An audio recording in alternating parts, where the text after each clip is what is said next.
Ikaze bakunzi b'imbonesha kure ya Look Media, ikaze mwebwe bakunzi ibiganiro bitandukanye mushikirizwa na Look Media, cyane cyane mwebwe abakunzi b'ibiganiro by'inkino tubashikiriza, mwebwe bakunzi ibiganiro vya Look Sports, abakunzi ibiganiro vya Midweek ndetse n'abakunzi ibiganiro vya Mumenye n'ibindi bitandukanye. Tubaha ikaze kuno munsi wa mbere, turi kwigenekerezo rya 29, turi mu kwezi kwa 12 canke ukwezi kwa Kigarama umwaka wa 2025, ubona ko turi mu mpera canke ku musozo w'umwaka wa 2025. Kuri uno munsi wa mbere ni umwanya w'ikiganiro ca Look Sports, ikiganiro ca Look Sports cyanyuma tuje kwashikiriza muri uno mwaka wa 2025. Tuzogaruka muri Look Sports ku munsi wa gatanu, tuzoba twamaze kwinjira mu mwaka wa 2026. Kuri uno munsi rero nibaza ko ni ikiganiro gitandukanye n'ibindi biganiro twaba dukunda kubashikiriza. Ikiganiro kiza kutubwira amakuru y'inkino makuru yaranze uno mwaka turangije 2025. Ariko novuga ko ni namakuru tuzagufatira amakuru yose tumaze kubashikiriza hano kuri Look Media, uko ni umwaka wa 2025 uheze, ariko kandi ni umwaka wa mbere uheze televiziyo yanyu canke imbonesha kure yanyu canke yacu ya Look Media iriko irakora. Kuri uno munsi rero amakuru y'inkino yaranze umwaka hano mu Burundi, ku mugabane wa Afrika ndetse no ku mugabane wa Buraya. Tuza guca hirya no hino, tuza kwibukanya bimwe mu vyagiye biranga inkino muri rusange. Ndi kumwe n'umutumire musanzwe kuba mwaramenyereye hano muri studio za Look Media, ariko naza ko mwaramenyereye cyane mu biganiro vya Midweek, ariko no munsi twamuzanye muri Look Sports. Umutumire wacu no munsi tumwakire, tumwene ikaze. Urakoze cyane Loris, reka ndamusobanura bose bakurikirana televiziyo ya Look Media, ariko kandi ndamusobanura ku kiganiro ca Look Sport. Nivyo wavuze ko atari ryamenje muri studio, mugabo niteka kubanaje muri kino kiganiro ca Look Sport kuri uno munsi. Yari umusozi yo kuganira ku makuru y'inkino yaranze umwaka, yaranze kuva mu ntango z'umwaka gushika uno munsi aho tugeze. Sinaza ko namakuru y'inkino menshi atandukanye, ntiza gukunda ko tuyaca ko yose, ariko naza ko tubaza guca hirya no hino amwe aho dushobora guca ko nyene. Nibaza ko n'ayandi umuntu ashobora kuyarondera, ashobora guca ku mbuga ngurukanabumenyi zitandukanye, nibaza ko ashobora kuyaronka, ariko tubaza kugerageza duce hirya no hino ayo biza gushoboka. Ariko mbere yuko twinjira mu idendo ry'ikiganiro cacu ca Look Sports, umwaka wa 2025 ugiye kuburangira. Tuguhamagara ngaho mu biganiro vya Midweek waridondora avuga ati ndinesha amakuru y'inkino, bisigura ko sport uyikwikiranira hafi cyane muri rusange. Kandi nizera ko ni umwaka wa 2025 warashoboye kuyikurikirana bikwiye kandi bishimishije. Nk'uko kumbwira ati tubwire muri make umwaka wa 2025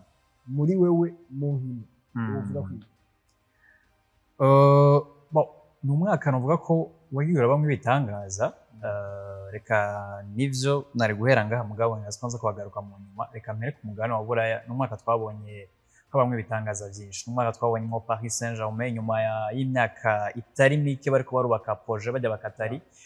Ico barondera ntiyari Ligue 1, ahubwo barondera Ligue des Champions. Uraba imyaka yose yahaciye bagiye bazana abakinnyi bakomeye, bazana Kylian Mbappé, bazana Neymar, Ramos, Messi n'abandi bakomeye, bazatane baraciye ba Edson Cavani. Mugabo iyo myaka yose bagiye barubaka ivyo bintu ntibigeze bashobora gushaka kuri objectif bari yo gutwara ikombe ca Champions League. Ariko uno mwaka ubona ko ni ibintu vyakunze kandi biza gukunda, atari uko bafise babakinnyi bavuga ko ari wa mukinnyi uvuga ngo giti cyo n'umukinnyi w'igitangaza cyane, ahubwo habayeho le collectif. Nuvuga ko kubganje Paris Saint-Germain ntaraba kandi n'ibindi bintu vyagiye ba mu no mwaka. Nuvuga ko wari umwaka wo kubona ibintu abantu benshi bari barindiriye kirekire mugabo batari bwigere babona. Nuvuga ko byinshi vyarabaye ivyo abantu bari biteze imyaka itari mike. Yani naheza gucaniraza ko turaza kugaruka cyane kuri Paris Saint-Germain. Ntaho uvuga ivyaranze umwaka yibagiri PSG nico gikombe cyawe ca mbere cya Ligue des Champions batwaye mateka yabona ko ni ibintu byiza cyane barondeye imyaka myinshi ko bamaze kubivuga. Ariko reka duhere hano iwacu mu Burundi. Rero hano iwacu mu Burundi naza ko naho nyine amakuru y'inkino yabaye menshi mu nkino zitandukanye, muri football, muri volleyball, muri basketball. Naza ko ariho tuza guhagarara cyane. Mbere cyo tugira ko kimwe na kimwe duhere muri football. Rero umupira w'amaguru hano iwacu, umugwi wa Grenoble ndetse n'umugwi wa Flambeau du Centre, umwe waratwaye championnat ya Primus League, uwundi uratwara igikombe c'umukuru w'igihugu canke ku bw'iperezida. Byaje kuba bibaha amahirwe yose yo guserukira Uburundi mu nkino za Champions League ndetse na Confederations Cup. Imbere ko dushika nayo mahiganwa mpuzamakungu,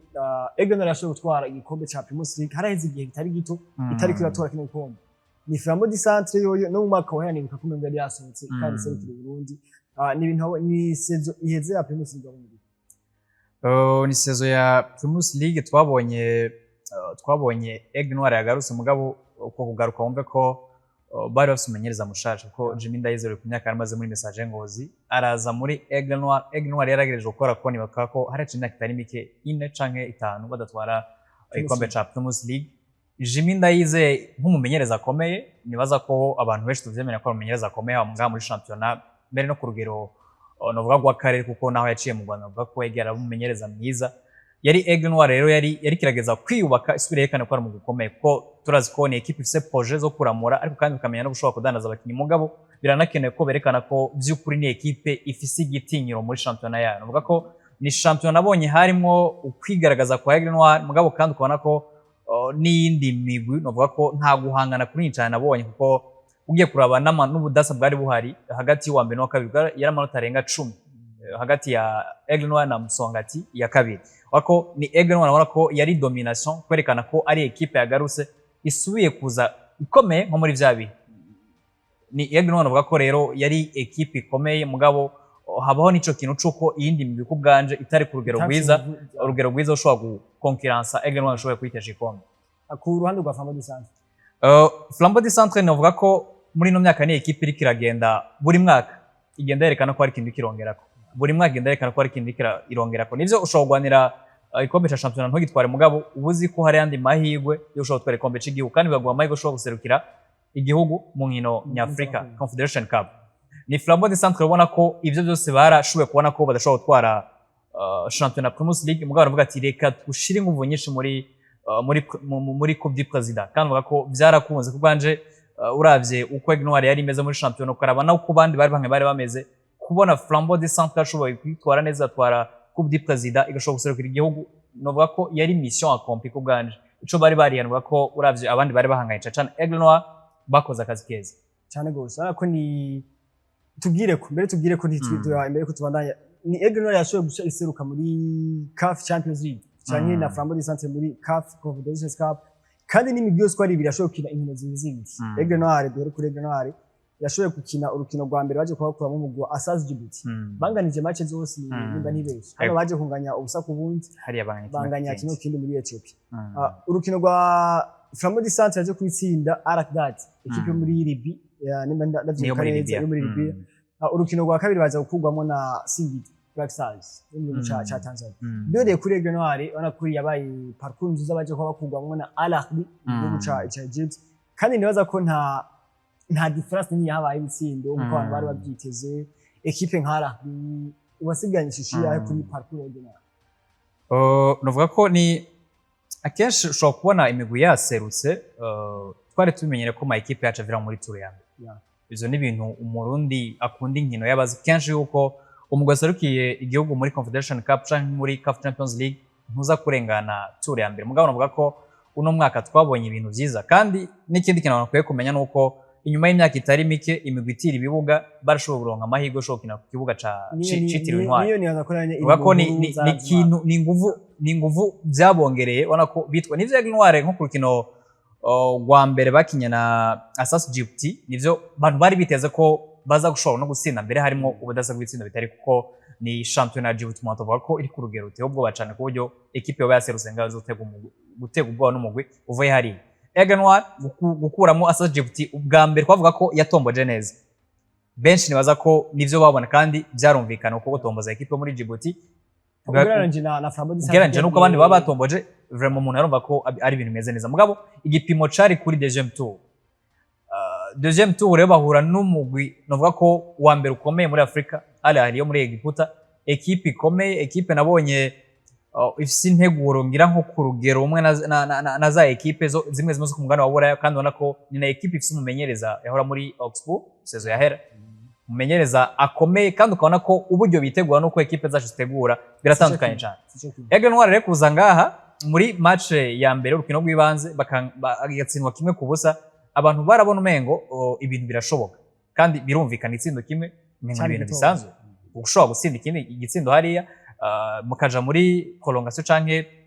ugatsinda n'ikindi ugashobora kurengana kuri away goal navyo kandi n'ibintu byari bishoboka mugabo n'ubundi ni wa mwara bunyene azi yuko iyo ari muhira cyane cyane inkino zo muhira n'inkino bategura cyane. Aigle Noir n'ivyo yaravuyemo mugabo hari ikintu yerekanye ko ejo canke hirya ejo mu myaka iri imbere dushobora kubona equipe ishobora gukina amatsinda ya CAF Champions League canke CAF Confederation Cup tukabona rwarugero twifuza nk'abantu bakunda umupira w'amaguru wo mu Burundi. Mboneza ko arico kimwe na Flambeau du Centre ntavuga nabo nyene ko byagenze nabi. Flambeau du Centre nta muntu uvuga ko byagenze nabi kuko n'ubundi ugiye kuraba abantu benshi baravyibuka nivyo match ya mbere bakina Al Ahly kuri Stade Intwari batsinze 2-1. Match yakurikiye bagiye gukinira hariya babanza batsinda ibitsindo 2 barabigombora banganya 2 ku bindi barengana ku bitsindo 4-3 ku giteranyo.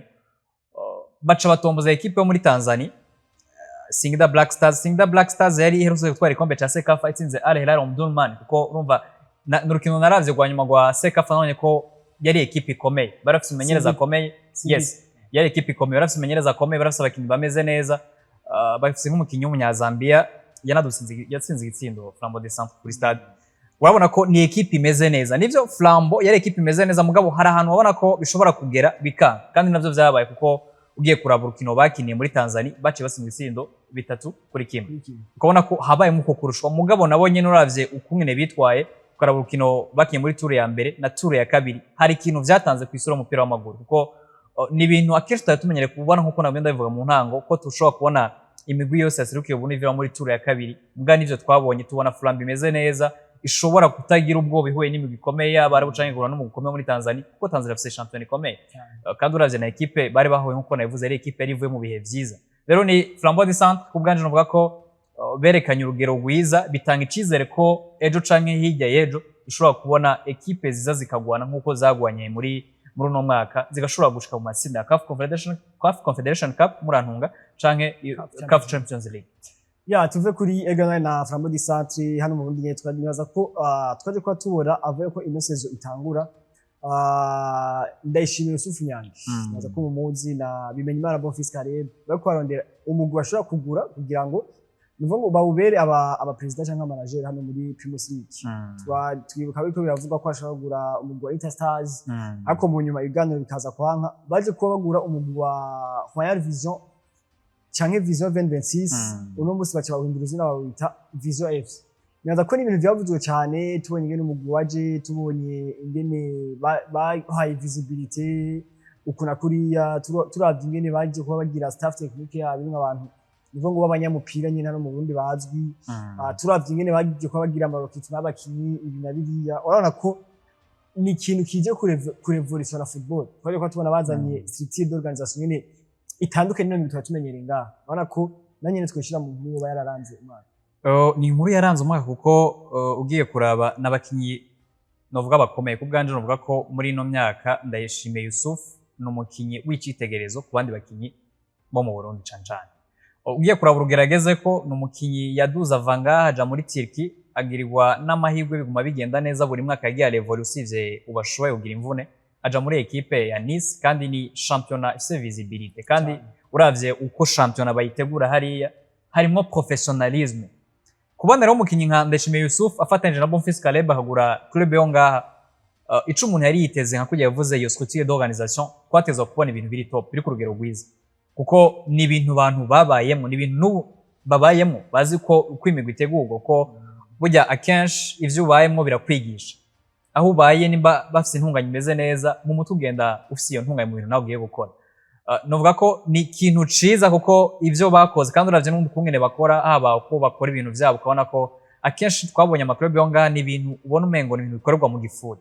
ibintu vyatezwa kuja hanze ngo abantu babimenye basanga bimenyekana mugabo nk'akarorero kuri Vision uravye kungene bakora ibintu vyabo nako ni bariko bagerageza guca mu nzira y'amaklub akomeye yaba ku mugabane wa Afrika no ku mugabane wa Burayi nivyo ntibarashika kuri urwo rugero mugabo ni intambwe umuntu agenda aratera kubona rero equipe guza n'aba bakinyi ni ikintu ciza kuko nivyo ushobora kubona batitwaye neza muri ino sezo mugabo hari ibintu vyinshi bashobora kuba ariko barakora n'indi bishobora kubigirako ejo tuzobona champion ikomeye mugabo harakene ko n'amaklub yacu amenye kungene yitwara nk'amaklub professionnel nivyo niturashika kuri urwo rugero tuvuga ko dufise champion ikomeye cyane mugabo no kwigira kuri abantu bamaze kubikora neza. Rero Ndayishimiye Yusuf ni ikintu ciza be na Caleb bakoze kuko ugiye kuraba uburyo bariko barakora nivyo ntibameze neza muri champion nko umuntu bivuga mugabo ugiye kuraba uko bakora ibintu vyabo hari ikintu bongereje kuri championnat yacu Ego. Yani imbere ko tuva mu mupira w'amaguru tubanze turimbo ni yindi nkuru novuga ngo ibabaje yaje kuba iba muri no minsi nyene mu mpera z'umwaka twaje ko tubona umukinyi yitaba Imana ariko arakina hagati mu kintu asanzwe kino mu gwa Regepedira kitwa Aimé Garrick ubona ko bo ikiyabo ni umwana kiri muto no muvuga ati nitara ashobora igihugu gishobora gukonta ko mu myaka izaba muri football canke mu buzima bundi bw'igihugu ngiyaza ko si ibintu byari bimenyerewe hano mu Burundi umukinyi agwa mu kibuga muri match iri kuyaba ni n'inkuru yaje kuvuga ko amajambo menshi bavuga ko bahitanye n'ibintu by'ibintazi biri mu mupira w'amaguru n'ibi na biriya nibaza ko nta vyama vyerangutse ni umwaka wabayemo amakuru meza muri football ariko ubona ko niyo nkuru mbi yaranze umwaka ni inkuru mbi burya kumva umukinyi ariko arakinukira agapfira mu kibuga iba ari inkuru mbi cyane kuko urumva ko umukinyi yabaje kugira ngo ashobore gufasha ekipe yiwe bitware neza mugabo kumva ko yaguye mu kibuga n'ikintu kibabaje mugabo umuntu n'undi aca yiyumvira kuko akenshi nabo twagiye bumva twebwe nuvuga ko bitari bikunze kutubako nabo twagiye twumva bibako akenshi hari ikintu kiba kivyihishe inyuma ushobora gusanga ari indwara yagendana kenshi ushobora gusanga ari nk'indwara y'umutima yari afise ugasanga urahagaze apfiriye mu kibuga mugabo ikibabaje nuko nivyo n'amakuru avugwa y'ibihuma adashobora kwemeza mugabo hamwe vyoba ari ivyo akaba yahitanywe n'ivyo bintu vy'ibintaza abantu bagira bayita social ivyo abantu bagira ngo bashobore kwitwara neza mu nkino nibaza ko ni ikintu umuntu akwiye kurandurana n'imizi kuko burya umupira ntukinigwa muri social ahubwo umupira ni integuro witeguye neza ukurusha aragutsinda rero gufata equipe iri deuxième division akenshi bakinisha abana bakiri bato bafise talent ugasanga umwana ari muri ivyo bintu bibaye ari byo uburi kuramwica kuko ni wa mwana atazigera yumva ko urukino agiye kugwitegura amaze yitware neza azokumva ko hari izindi mbaraga ashobora gukoresha ubwo ashobora kwitwara neza mu rukino kandi urumva ko hari ahantu azogera ugasanga abandi bamuruje kuko abandi bazoba bizera ibikorwa vyabo we yizera izindi mbaraga urumva ko ni ikintu kubwanje nimba vyoba vy'ukuri vyavuye kuri mvo ko n'ubu ntawe urashobora kumenya imvo yatumye agwa mu kibuga ariko ni ikintu coba ari ico kuranduranwa n'imizi kuko turakeneye kubona umupira uteye imbere urimo technique ubona umuntu atsinda kubera ko abishoboye yasumbije uwundi atari ukwizera lo social nk'uko bakoze bivuga mu mupira w'amaguru ni amakuru akora avuga neza ko twohagarara ko cyane muri football makuru yaranze umwaka ni menshi arayandi menshi hirya no hino ku bakinnyi batandukanye ariko naza ko tuyaca ko yose ngo tuyaheze tuza turaba amwe reka tuve mu mupira w'amaguru tuje muri basketball nyene naza ko haje kuba haba amakuru y'inkino menshi atandukanye haba muri VBL canke mu bakuze mu bakiri bato n'ahandi reka duhere ku nkuru naza ko ni ikomeye muri uyu mwaka ni umugwi wa Dinamo waje gutahukana igikombe ca VBL muri uno mwaka w'inkino muri basketball baje kuba batsinda urunani muri playoff muri seri y'imatch zigera kuri indwi baza kuba batsinda inkino zigera kuri 4-3 naza ko yabaye surprise ikomeye kuko turibuka amarokiti mari yabaye ku ruhande rw'umugwi w'urunani amarokiti mari yabaye menshi amajambo y'abafana hirya no hino ubona ko Dinamo yaje gutsinda ari surprise abantu benshi naza ko wogira sondage ashobora kuvuga ati ibice 20% nivyo byari vyiteze ko Dinamo ishobora gutara kino gikombe byo ni championnat yarimo suspense na cyane muri playoffs tumaze gushika mu nkino za nyuma kuko urabona ko mu ntango hoho vyasa n'ibintu ngo biraboneka mugabo ugiye kuraba uburyo nkuko bivuze unani bari witeguye karaba amarokritema gwakoze abakinyi gwazanye nivyo bavuga ko ari nk'umukinyi bazanye n'umunyamerika cyagira imvune nyashobora kubafasha mugabo ugiye kurana n'undi abandi bakinyi bari bafise bari bakinyi ko ari abakinyi beza cyane kandi ko umuntu atari gushobora gutinya kubatuma igikombe ca VBL ariko Dinamo yari ekipe muri sezo yaheruka itari yatwaye igikombe birumvikana ko ekipe nka Dinamo ibikeneye kutazimangana imyaka 2 ngibure itari kitwa neza muri championnat ucumengo ekipe yataka ko abantu bavyumve ne ekipe ikomeye bazokina bal kumva rero ekipe imaze imyaka 2 ata championnat itwaye ubumengana ibintu by'igitangaro cyane umaze kuraba muzoshika muri playoffs niho ushaka ko duhagarara cyane bana ko nunani gwatanguye gwitwara neza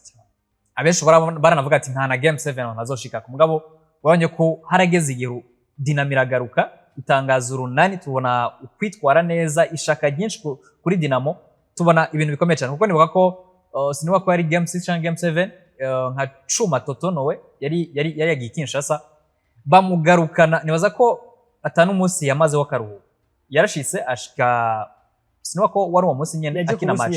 yaje ku munsi wa match nako kandi yitwaye neza ku rukino ukabona ko rero yari champion ko bwanje yari mu guhangana cyane n'ubundi nkuko dukunze kubibona hagati ya Dinamo n'Urunani mugabo ugiye kuraba ku zindi equipe ubona ko nta bintu bini twigeze tubona nivyo dufise ama equipe abiri akomeye ushobora kubona ko bashobora guhangana haba muri championnat mbere bamaze gushika no muri playoffs mugabo ukabona ko n'ubundi haracabuze ca kintu cyo gushobora kubona izindi equipe zikomeye muri championnat VBL. Ivyabaye rero nta gitangaro kinini cabaye kuko ku bwanje sinabona ko equipe ya Dinamo ishobora kwemera gushobora kumara imyaka ibiri kurikirana idasubiye kwitwara neza muri VBL. Bonaza ko ni kimwe mu bintu byaranze inkino turetse muri basket cyangwa muri nibaza ko muri rusange naza ko n'ibintu byambe byaranze inkino basketball ariko iri ku rundi rugero urabona twaje ko tubona paraporo makweze Dinamo yarokritse abakinyi benshi urane rwa yarokritse zose zarokrita urako bari abakinyi bose bakomeye mu byose ari ariko no mwaka twarabonye ko habayeho superiorité muri recruitment kuri side y'Urunani urako abakinyi bari benshi baje ko bazana Macri baje ko bazana ba Peri n'abandi William Peri Petit Peri William Peri ntiyashoboye gukina mubara ko yari amarokritment akomeye atari Majoke n'abandi batandukanye muga Dinamo yaje kuri recruitment uvuga ngo aba étranger bagira kuri babiri par rapport yo mwakwezi baje ko bazana Garba ndetse n'uwitwa Jeff abakinyi babiri gusa bari bavuye mu gihugu cy'u Rwanda bari bakomeye n'ivyo mugambi ntiwari kwiyumvira ko ni equipe yoza gushaka guhangana n'Urunani turavye recruitment bari bagize naza ko ni imwe mu nkuru zari zikomeye cyane muri basketball mu mwaka ariko kandi ni Dinamo inyuma y'ivyo byose yaciye yankirwa kuja muri Road to BL bakuja muri Road to BL mu gihugu ca Tanzania ariko ntibyakunze ko bashobora kugenda bivuye navuga ngo ku bihano Dinamo yafatiwe igihe baja muri BAL muri South Africa. Ni inkuru uvuga ko yabaye mbi ku bakunzi ba basket muri rusange nivyo ushobora abafana hari ivyo nkunze kubona hari abafana b'Urunani banezerewe ijya nkuru yuko Dinamo itashobora kuja muri Road to BAL mugabo ku ruhande rwa basketball y'u Burundi uvuga ko yari inkuru mbi muri rusange ko nivyo turibuka no kungena ibintu vyabaye muri BAL bagafatirwa ibihano mugabo tiribuka byose kungene vyagiye birakurikirana ariko kandi hari n'ikintu uvuga ko sinofata ko ari ukutamenya navuga ko ari gushobora gufata ibintu binene kuko nimba uri mu bihano baragufatira ibihano kandi ico utegerezwa gukora ni ugukora ivyo bakubwiye harimo ibintu byo gucibwa amande hari amande yaciwe ku ruhande rwa federation amande yaciwe ku ruhande rwa club ukabona ko bamwe shobora kuba batunganije ivyabo mugabo hari ibintu utatunganije kubuzire ko hari ikintu utatunganije kandi uzi ko ejo canke hirya yejo uzosubira kuja muri iryo higanwa ni ikosa uba wakoze ku ruhande rw'iwanje kuko uburongozi bwa Dinamo bwari buzi ivyabaye kiriya gihe uko vyogenda kose uburyo bwo ikosa ryo bajyamwo bwose ububizi ko hari uruhande usi ikintu wishuzwako kandi ivyo biteza kubikora utabikoze ejo uzobona ingaruka navyo vyabantu bako ivyabaye kuri Dinamo nivyo birababaje mugabo ni nicigwa ku maklube yacu kuko nimba tuntu ifise kungene itunganijwe ifise amateka yigenga kandi utezwa kubahirizwa mu gihe atubahirijwe hakurikira ibihano ivyo bihano navyo uwo babiciriye canke uwo babihanye tezo kuvyubereza gukora ivyo bamusavye kubona rero equipe nka Dinamo itashoboye kubikora nikosa novuga ko banje no bashirako kuko bari bazi ibintu batezwa gukora bari basabwe mugabo ntibabikora ukabona ko bakibura namwe gusho kwitabira Road to BAL novuga ko namakosa no batako ku ruhande runini kuko iyo baza kubikora nitware kubona equipe kuwe muri Road to BAL. Tukiri muri basketball nyine twareje kuvuga inkuru mbi y'umugwi wa Dinamo ariko reka turabe inkuru nziza ni umugwi wa Lezipo barashoboye gusohoka basokera igihugu uraje mu gihugu ca Kenya muri East African Basketball Champions Cup EABCC mu mwaka wa 2025 barashobora gutahukana igikombe byabaye inshuro ya kabiri umugwi mu Burundi utahukanye ico gikombe nyuma y'umugwi wa Remesha mwaka weze naza ko nyine ni inkuru nziza twoshobora gushira mu nkuru nziza zaranze umwaka. Ni inkuru nziza umuntu ashobora kuvuga ko ari nziza cyane kuko ugiye kuraba imyaka ibiri equipe deja muri East African Basketball Championship Cup zitwara neza uravye umwaka wari wabanjije uheze uko Remesha yitwaye ukaraba no mwaka uko Lezipo yitwaye ni inkuru nziza kuri basketball ubundi muri rusange kuko nivyo turabona equipe zisohoka mugabo gushobora kuronka ako kajyo ushobora kwitabirigana ushobora kwitwara ukarizana mu Burundi si ibintu zahora bikunda kuba kenshi mu myaka iheze na cyane kubona equipe zari ziko zirasohoka zikitwara neza hari ikintu vyerekana ku rugero rwa basketball yo ngaho kuko nivyo abakinyi batwaye benshi babafashije bari abakinyi bavuye mu ane club mugabo n'abakinyi basanzwe bakina muri no championnat yacu bivuze ko yayandi ma championnat canke n'imikino mu ane championnat irazi ko basketball ubundi ni basketball ikomeye nivyo turafise equipe ishobora kugenda guhangana ushobora kwitwara neza muri road to bar, ushobora kwitabira na bar, mugabo kubona equipe ushobora kugenda igatwara igikombe ni message mu karere ko mu Burundi dufise basketball ikomeye. Ni n'ibintu umuntu uvuga ko ni inkuru nziza kuko kuguma dusohoka tubona imigwi yacu nanyine isohoka mugabo atakintu izana ntivyoba vyiza cane. Mugabo kubona equipe zisohoka umwaka wa mbere wa kabiri igikombe ta mu Burundi nuko ubwanje uvuga ko niteka kuri basketball y'ubundi muri rusange. Tuki muri basketball nyine navuga ngo uno mwaka muri FEBABU haratora inzego nshasha ziko zirayobora FEBABU. Ndaza ko president mushasha aje kubitwa Honorable Ntakarutimana Aloys niwe aje kuba atoga ngo arongore FEBABU. Icegera ciwe yabaye Rukundo Jedasi muri Dinamo, president wa Dinamo, azwi nka president wa Dinamo. Umunyamabanga mukuru wa FEBABU yabaye witwa uwahoze ari president wa FEBABU Hakimana Kaveri. Arako ni komite nshasha aje kuba ishingwa amabanga yo kurongora basketball hano mu Burundi. Arako na nyine twashira mu nkuru numva ko yaranze umwaka muri basketball. Ni inkuru nziza kandi nivuga ko ishobora kuba ari inkuru umuntu bavuga ko ari cari kintu gikomeye kuri basketball ubundi muri rusange, ko turibuka mu myaka iheze ivyagiye bira muri basketball, yari basketball yasa niyasambutse uravye kuva ku rugero rwo hejuru kumanuka no mu association. Kana ko harageze igihe umuntu yumvira ko basketball ikeneye umuntu uza kuyibogora. Nkundi nkoresha iryo jambo ko yasa niriko iramera nk'izimangana canke ija ku rugero rwo hasi cyane. Haboneka President Apotre Jean Paul kiriya gihe equipe tubona menga ni federation y'uburongozi peut-être giye kuronka stabilité ibintu bigende neza dushwe tubone structure nziza ya basketball mu Burundi. Inyuma ntivyaje kugenda neza nibuka ko yatanze imiho mugabo inyuma yiwe wajara musubira urabona ko hari ikintu yakoze gikomeye tubona hasuye kuboneka stability muri basketball y'u Burundi. Twizera ko tugiye kubandaniza kuri uwo murindi kuba harabaye amatora hakaboneka komite nshasha ni ikintu ciza kuko uravye ivyo president mushasha yavuze ivyo yizeza urabona ko hari ikizere ko basketball y'u Burundi igiye kuva ku ntambwe iriko ije ku yindi ntambwe nziza cyane. Rero ni inkuru nziza dukwiye gukurikiranira hagufi abantu bakamenya vy'ukuri hariko haba intambwe yahe, hariko haba iterambere ryahe mu mupira w'amaboko wa basketball. Bako ni inkuru nziza ariko kandi dukwiye kuhamagarira komite nshasha gushira mu ngiro ivyo biyemeje kuko hari igihe dushobora kubona komite ziza zikemeza ibi na biriya kandi ukumva ko biba ari ibintu vyiza cyane mugabo ikibazo kikaba kubishira mu ngiro ugasanga ya manda irangiye bya bintu biyemeza nko kubice nka 40% ivyo bashoboye gukora vyonyine. Numva ko haba ari ibice byinshi batashoboye kurangura. Numva ko komite nshasha cyo dukwiye kuyisaba no kuyizera ko ni ushobora kubona bashira mu ngiro ivyo biyemeje ibitandukanye n'abagiye barahaca mu myaka yeze kuko twarabonye ko yari basketball yari mu bihe bibi ubu twize ko ishobora kubandanya iri mu murongo mwiza tukabona ari ku rugero rwiza rusumba uguriko uno munsi. Ni muri basketball nyine twogenda tavuze mu gisata c'abigeme mu gisata c'abakiri bato atwaje ko tubona mu ntango zino mwaka hari umuguserukira gihugu w'abigeme barashoboye gusohoka uraja mu gihugu ca Egypt yari ryambere mu myaka 12 mu guserukira gihugu w'abigeme usohotse igihugu ukina amahiganwa ampuza makungu hano ku mugabane wa Afrika. Nako nanyene twereshira mu iterambere kuri ivyo nyene vy'abavuye ku bigeme n'abakiri bato. Uno twaje ko tubona hariko araba Ligue B yari amaze igihe kinini isa niyibagiwe ariko nako ya komite nshasha twako turavuga mu kanya ije arako Ligue B twasubiye kuyibona no biracabandanya. Nibaza ko navyo ni inkuru nziza abantu sigarana mu mwaka wa 2025. Ni inkuru nziza nko ku bakobwa ubona ko hari haciye imyaka 12 badashobora gusohoka ariko ukabona ko ico kintu cashobora gukunda barasohoka. Ibuka ko barafise kapitene Giti Ines Inezego ndibuka ico gihe narigeze kumukoresha interview arambwira ati ni ikintu gikomeye gishobora kwerekana ko turiko turava ku ntambwe turiko turava mu kinogo twarimo tuje ku rugero rwiza kandi ubona ko hari ikindi kintu bitanga ku bana bakina mu maklub yonga kuko gukina uzi yuko hariho selection nationale ejo canke igihe ashobora gukina bakakwikora ko ukina ufise izindi nguvu ziyongerewe kandi umva ko burya izijya nkino baja gukina hariya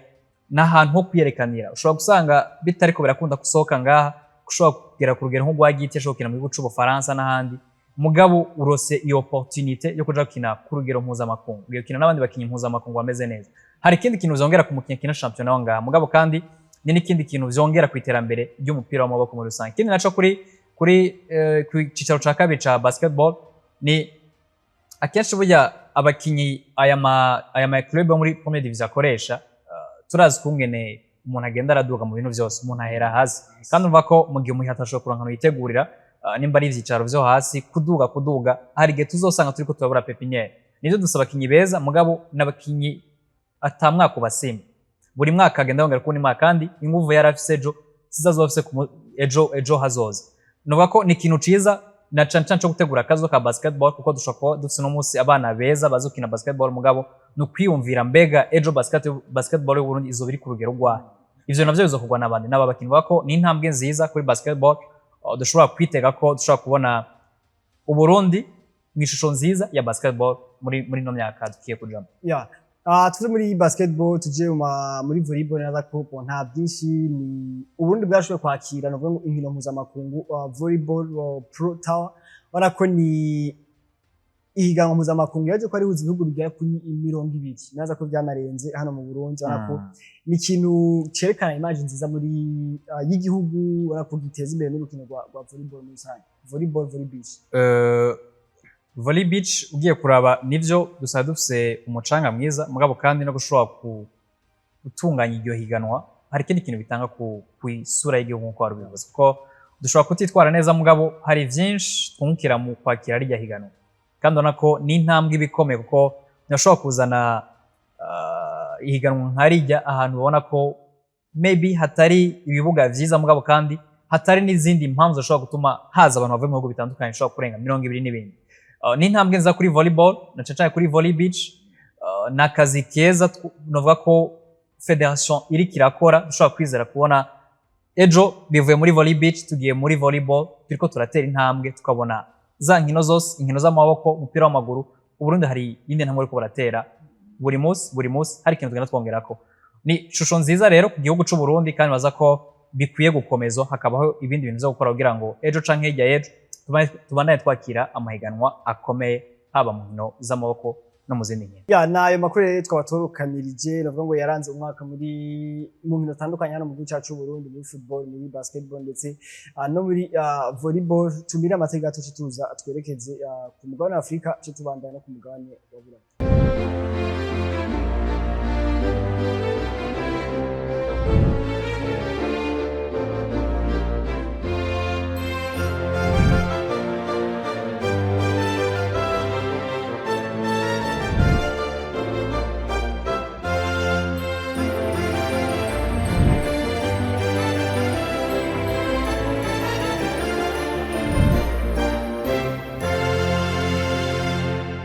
reka tuze twerekeze ku mugabane wa Afrika naho nyine baza ko ni amakuru menshi ariko twaje kuba tubatorera inkuru imwe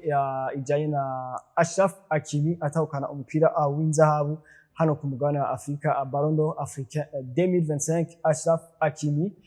kuva muri PSG yagize saison nziza cyane muri Paris Saint-Germain yagize saison nziza ku ruhande rwiwe ndetse na collectivement individuellement collectivement hose yari umukinyi ameze neza kuri poste yiwe anaza ko ni Ballon d'Or yabaye merite kuri ni Ballon d'Or atana amajambo menshi yabivuze kuko kuva hakibaho abatoye guhiganwa kajya gashimwe abenshi barabona ko vy'ukuri amahirwe menshi afise Achraf Hakimi kandi bari bafise impamvu kuko uravye saison yagize ari kumwe na Paris Saint-Germain yari saison nziza cyane atana amakenga umuntu ayogira kuri Achraf Hakimi gusa icari gitangaje nuko yari umukinyi w'inyuma wo mu defenseur ivyo tutadurutse kubona mu myaka ibiri heze uko Ademola Lookman wari yitwa buheruka bashaka na Victor Osimhen ugiye kuraba yari imyaka twana ko nini higaragaza abakinyi b'imbere cyane mugabo ugiye kuraba Achraf Hakimi ni wa mukinyi navuga ko no mu lateral moderne wa mukinyi afise qualité yo kudefenda qualité yo gusatira ubona ko byose aragereza kubishira hagati kubihuriza hamwe agatanga ikintu ciza cyane mugabo kandi yafa journal collectif ya Paris Saint-Germain kugiye kuraba saison bagize ibikombe batwaye ukaraba kuva mu ntango ya saison kubandanya ukaraba n'uruhara yagize muri uwo mugwi kubganje nta majambo menshi yakwiye kumuvuga ko yarabikwiye cyane yaza ko inkuru ya Ballon d'Or ni inkuru yaranze umwaka ni Ballon d'Or yaje gutora amazi igihe kinini avunitse ariko ni yari mérité ku ruhande rwiwe yari mérité ku naza ko n'umwaka igihugu cy'amahoro cerekanye ubudasa no ku mugabane wa Afrika mu bijanye n'umupira w'amaguru, arako baje kuba batwara ibikombe bitandukanye mu manivo atandukanye hano ku mugabane wa Afrika ndetse no kw'isi, kuko nibo batwaye igikombe c'isi c'abadakuze imyaka 20 niba ntibeshi. Barakora igihugu ca Maroc cyaje kuba kigira umwaka mwiza cyane. Achraf Hakimi aza kuvyagisantira no gutwara Ballon d'Or africain 2025. Nibaza ko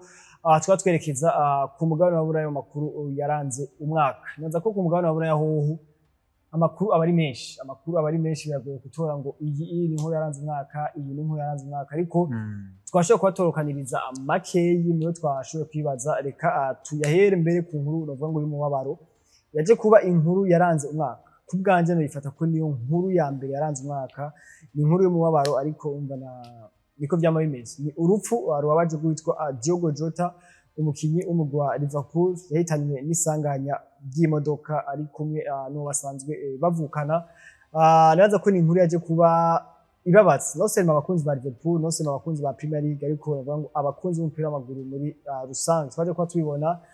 abantu bamukanda amamaje ku bibuga bitandukanye mu bihugu bitandukanye. Nibaza ko byaje kuba ari ibintu bibabaje cyane. Bijya rupfu rwatuma ni urupfu rubabaje, kuko ibintu tudakunze kubona nivyo ama accident araba, mugabo kumva umukinya kiri kuri top nka Diogo Jota apfira muri accident kujya si ibintu dukunze kumva ku bakinyi benshi. Byari bibabaje ku ruhande rwa Liverpool, ariko kandi byari binabaje muri rusange ku bantu bose ku mupira w'amaguru, kuko haruhande y'igihugu cyo ca Portugal, haruhande ya Liverpool club yiwe, ubona ko ni inkuru yabaje abantu benshi. Kumva umukinya guye mu isanganya kujya akajana na mwene wabo, umukinya size umugore agasiga abana, iba ari inkuru ibabaje. Urumva ko yari inkuru ibabaje, inkuru icivutu muri rusange ku bakunze umupira w'amaguru w'iburaya ndetse no kw'isi. Naza ko yari inkuru yabaje cyane kuri Diogo Jota, kuri Liverpool, ku bantu bose bakunda umupira w'amaguru. Turashobora kuyishira mu nkuru zaranze umwaka mu mupira w'amaguru.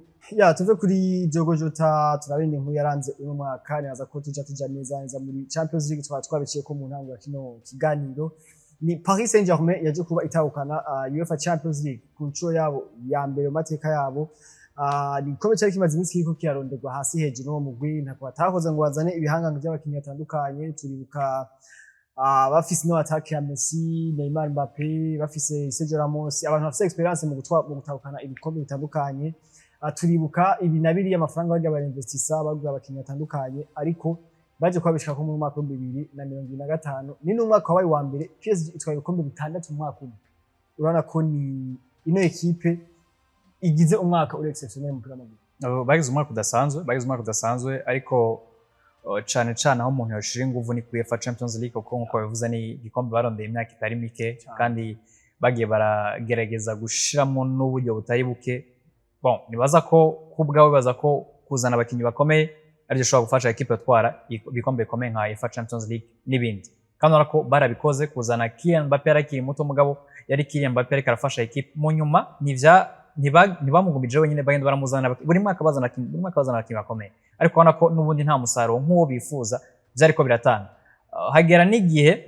Kylian Mbappé ntibahuza na Paris Saint-Germain yumva ko ari umukinya adakwiye kuva muri club, kuko hamwe bava muri club ya projet bafise gutwara UEFA Champions League ishobora kuba izobisambukiye ngaho. Mugabo baba bafise umumenyereza yari experimenté, yatwaranye igikombe na FC Barcelona 2015, Luis Enrique, abwiye ati mukinyi mureka agende, nimba atavyifuza mureka agende. Ariko kubona ko yarazi ko igiye kumufasha sama individualité, saba kinyi ugiti cabo, ahubwo no gukora hamwe kwa equipe, le collectif. Kandi ko nivyo yakoze, agira equipe imeze neza, afashwa na Milie, yarafise Milie imeze neza, ariko kandi agira umukinyi agiye kugira saison nziza. Ousmane Dembele tuzagira no kugaruka ko mu nitwashika imbere, urabona ko yari Paris Saint-Germain yafashwe na le collectif, iba equipe idasanzwe haba muri Ligue 1, muri UEFA Champions League n'ubwo byatanguye nabi, mugabo bamaze gushika muri knockout stage yari equipe ubona ko iteye ubwoba. Umuntu equipe yose yo kumugana ngo itashobora kwifuza guhura na Paris Saint-Germain. Rero nakazi gakomeye kakoze na Luis Enrique, ariko kandi no gushobora gushira hamwe abakinyi ba Paris Saint-Germain bashobora kubaka le collectif komeye ku buryo club zose bahuye shobora kujugumeta igikura na equipe ikomeye, ataruko ikomeye ku mukinyi umwe gusa, ahubwo ari muri rusange. Yani PSG yaje kwitwara Champions League muri mwaka basinze muri final no mu Rwanda, tadomira ibisindo byinshi cyane, ibisindo bigera kuri 5-1. byari bitanu kuri kimwe byari bitanu kubusa bitanu kubusa ubona ko bitanu kubusa umugabo yaje kudomira muri finale naza ko ibyo bitsindo ni byicane muri finale ya UEFA Champions League byerekana ingene PSG yagize kumaje kugira umwaka mwiza yatwaye n'ibindi bikombe ariko byo bonaza ko bari babimenyereye Ligue ko bya Ligue n'ibindi Paris Saint-Germain nyene yatwaye Champions League Tottenham Hotspur yaje kuba itwara UEFA Europa League naza ko ni igikombe baheruka imyaka haize imyaka myinshi badatwaye igikombe kimwe gikomeye haba ku mugana w'abara canke mu gihugu cy'Ubwongereza ariko witwa Ange Postecoglou yaje kuba twari igikombe nibitangaro kuko ni Tottenham yaje kwitwara kino gikombe iri mu kibanza c'17 muri English Premier League bivuga ngo inyuma yabo hari imigwi itatu yonyene yakorotse ariko ni igitangaro muri no mwaka Tottenham Hotspur yatwaye igikombe bavayo imyaka myinshi yari iheze baza kuba baheza umwaka watwaye igikombe ariko atase nzo twavuga ngo bashobora kwagira ni Tottenham yatangaje abantu kuko umusanzwe n'igitangaro kumva ko club iri mu kibanza c'17 muri championnat mugashobora kwitwara neza gatwara ikombe gikomeye nka Europa League cyo ku mugana wa Burayi mugabo kandi ugiye kuraba n'umugwi bari bakinye ku rukino rwa nyuma ko n'umugwi bari bamenye ko yari final 100% y'Abongereza ko yari Manchester United na Tottenham Hotspur ukaraba rero uburyo Ange Postecoglou yarameze ko ndibuka ko akibivuga akiza aravuze ati ubundi mu bisanzwe jewe umwaka ugira kabiri natwara ikintu gikomeye abantu bakibaza ngo namajambo mugabo nibaza ko benshi barabonye niko vyagenze yatwaye Europa League mugabo atarafise equipe umuntu ukwifuza kubona kuko burya ahantu umuntu akwiye gupimira equipe ko bugikomeye neza kuko ni n'ahantu bakina inkino nyinshi ni championnat kuko aya matona yo usanga ni knockout stage mugezemo gutegura arere turusho usanga biriko birakora mugabo igipimo cari kwerekana ko burya equipe yagarutse mu Bwongereza bashobora guhanga n'izindi equipe bashobora kuronka Big 4 canke Big 6 mugabo nako yari equipe itari tegurwa muri championnat mugabo bakora akazi keza muri Europa League kandi ubona ko nakazi ko gushima kuko yari Tottenham yari keneye kijya ikombe kugira ngo berekane ko ni equipe ihari bariko barondera Premier League gusa cyangwa gushobora kuza manza vyiza mugabo bashobora no guhanira ikombe nka Europa League kandi ari ikombe kidasanzwe ku mugano wa Burayi ni Chelsea nayo yaje kwitahukana ikombe ca Coupe du Monde Club naza ko ni edition ya mbere muri format shasha ya yino Coupe du Monde Club izoza iraba mu myaka inine yaje kwitangura muci by'uno mwaka nako Chelsea yaje kwitahukana kino gikombe Chelsea yaciba ni nayo kipe ya mbere ku mugano wa Burayi maze gutahukana ibikombe byose bishoboka ku mugano wa Burayi bikomeye niyo kipe ya mbere ni nayo yonyene ubona ko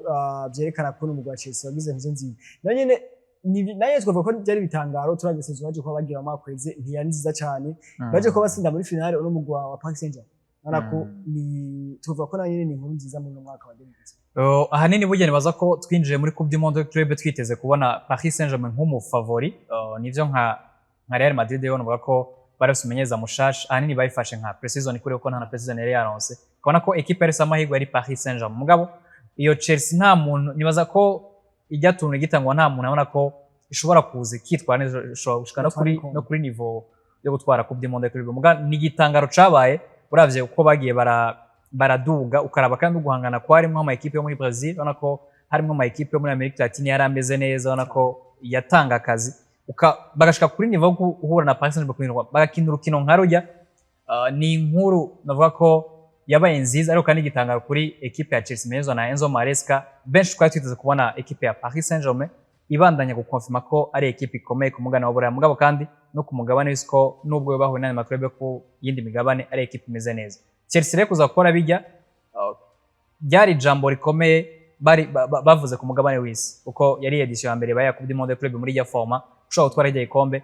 yari message ikomeye batanze kandi navuga ko nakazi kakoze na Chelsea Enzo Maresca n'abakinyi biwe umuntu akwiye gushima kuko ushobora gutsinda Paris Saint-Germain abenshi batinye myinshi yatinya karakazi katoroshe kuri Chelsea cyane tuve mu migwi ya ibikombe byatwawe naza ko ni byinshi cyaje kuba bitwagwa mu mahiganwa zitandukanye ariko dufate kuri ibyo bitatu turabe ku tuntu n'utundi abakinyi bahinduye imigwi baja mu yindi abakinyi basezeye ariko duhere ku bakinyi nuvuga ngo babiri witwa Harry Kane yaje kuba twara igikombe ciwe ca mbere muri karriere muri no mwaka muri Bayern Munich twara igikombe ca Bundesliga cari igikombe ciwe ca mbere atwaye muri carrière imyaka yose yamaze muri Tottenham Hotspur n'ibindi migwi yo hasi yaciyemo haza Norwich nta ikombe yari bwashoboye gutwara muri equipe nationale niko kuba uno musaje ko atwaye igikombe ciwe ca mbere muri 2025 Harry Kane Eh, ni igitangaro kumva umukinnyi nka Harry Kane urugero rwiwe ukaraba uruhare agira mu gufasha ekipe atwaye igikombe ku myaka irenga 30. Usanzwe biratangaje cyane mugabo umuntu ashobora kubitwara bivanye na ekipe yarimo kuko burya amatrofe collectif uyatwara bivanye na ekipe urimo n'abakinnyi mufise nuko muriko muritwara muri rusange atari ku mukinnyi ugitice uko twarabonye yari umukinnyi yitwara neza muri championnat tabaye top scorer wa kabiri cyangwa wa gatatu mugabo akaba araho hafi mukabona ko muri rusange ekipe yiwe ntiyashobora kumufasha aha novuga ko yari gushobora gukura ikombe hari muri ekipe nationale y'abongereza mugabo ukabona ko novuga ko atigeze agirirwa amahirwe ko facteur y'amahirwe nayo irakora mu mupira w'amaguru ariko ushobora gusanga ufite ekipe nziza basanga binjiye muri tunoca muri migano runaka bafite amahirwe mugabo basanga bamaze gushikayo ibintu ntibigenze neza Harry Kane navuga ko yakironse yaragikwiye mugabo biranababaje kandi ku rundi ruhande kumva ko afite igikombe kimwe cyo n'ikomeye kuko umukinnyi nka Harry Kane urugero rwiwe ukaraba uko afasha club canke igihugu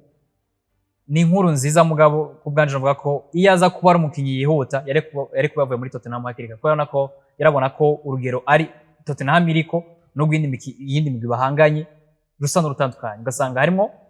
itandukaniro hagati y'imigwi igwanira ibikombe n'urugero rwa Tottenham Harry Kane ariko yafashe ngo kuva muri Tottenham hakiri kare mugabo yaremeye arihangana umwanya wanje uzogera kandi warageze ni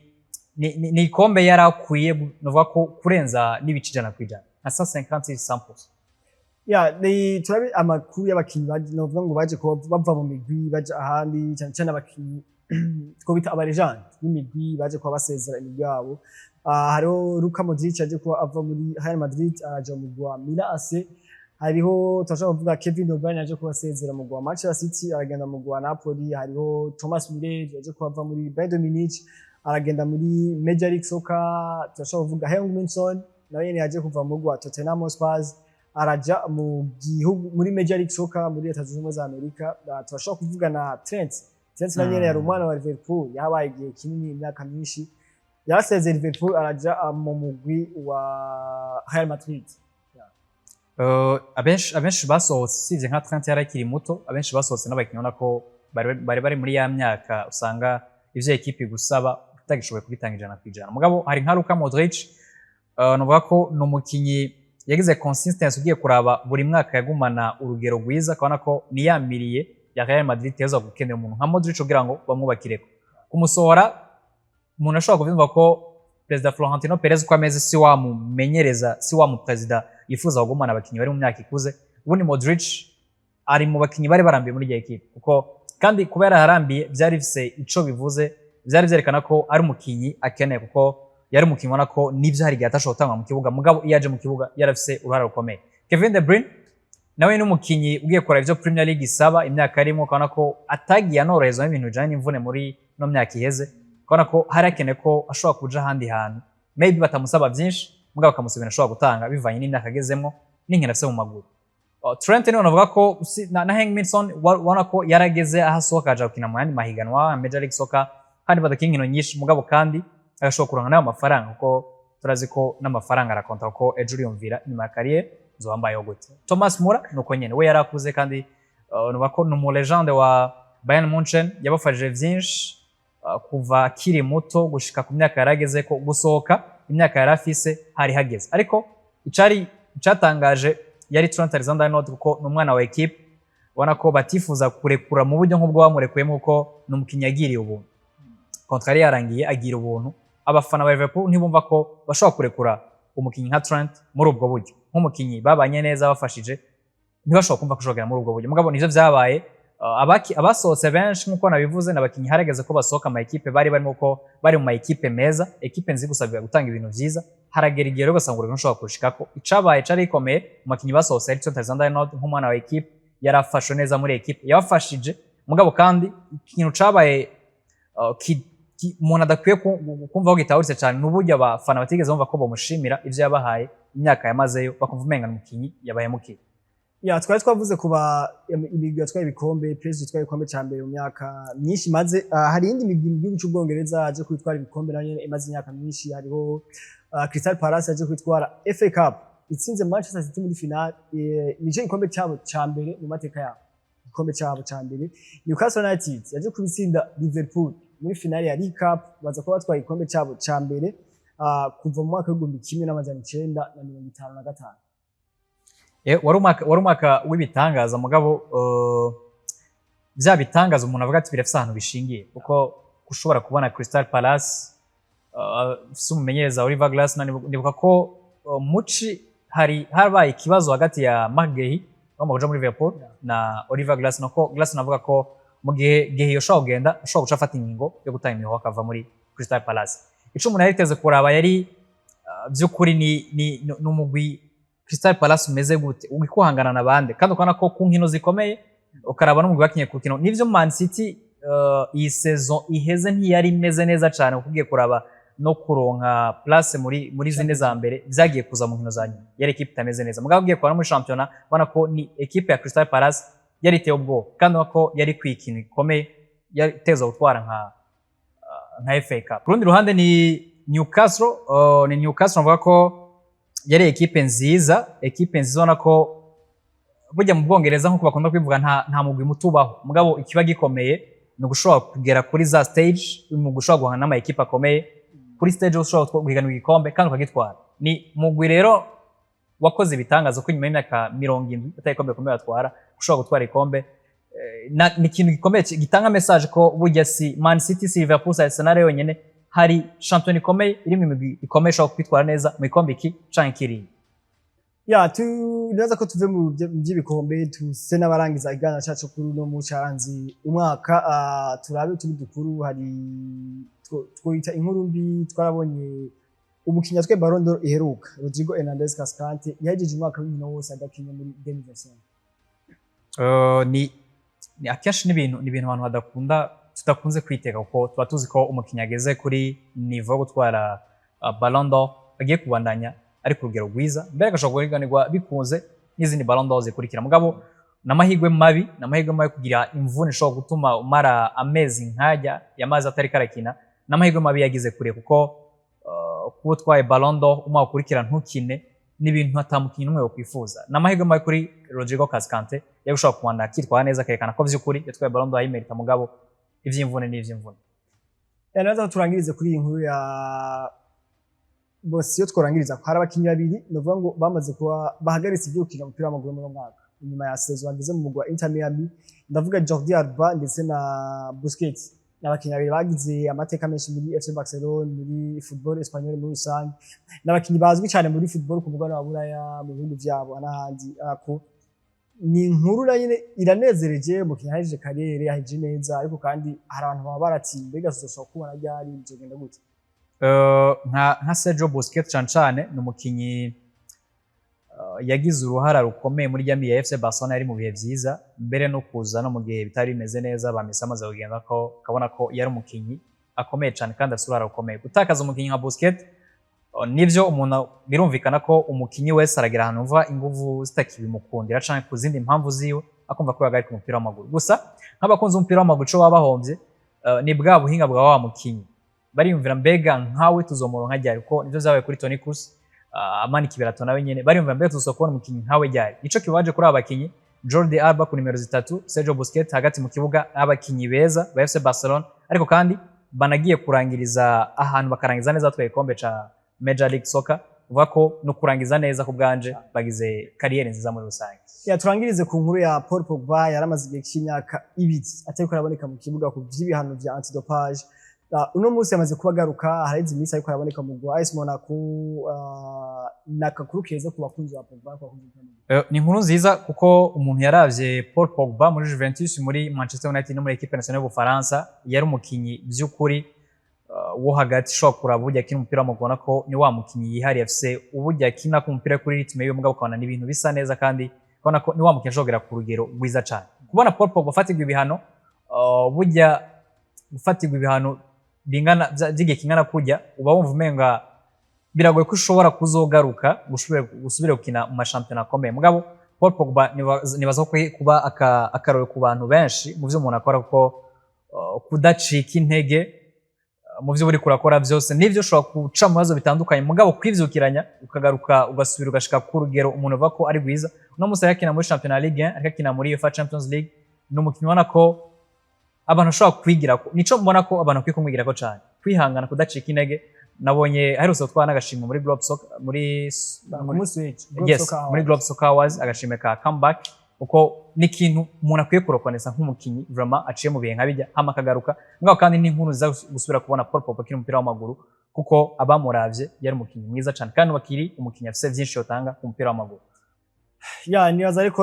hano twari tugarukiza kino kiganiro cacu caranze umwaka, nari nababwiye mu ntango ni amakuru y'inkino menshi cyane yaranze umwaka, haba mu Burundi mu nkino zitandukanye, haba ku mugabane wa Afrika, haba ku mugabane wa Buraya. Nitwarukaje hose ngo tuyaheze, reka nshimire mugenzi wanje yafashije kugira ngo twashobore kubashikiriza tuyace hirya no hino. Wakoze Loris, reka nshimire n'abakunzi ba Look Media, abakunzi ba Look Sport na cane nizere ko tuzosubira uyundi munsi nganizera mu wundi mwaka. Umwaka mwiza uzatangura umwaka tumeze neza twese mu rusange. Reka nandi ndabashimire bakunzi bacu twamaranye umwaka wose, nibaza ko mwagenda dukurikirana mu biganiro bitandukanye. Hari byinshi twagiye turahindagura, hari byagenze neza, hari byagenze nabi, ariko byose naza ko mwagumanye natwe. Turabashimiye cyane, turabipfurije turabipfurije umwaka mwiza, muze muhimbaze neza, kandi turabipfurije no gutangura umwaka mwiza wa 2026 mugire aho muba mwubahwe naho.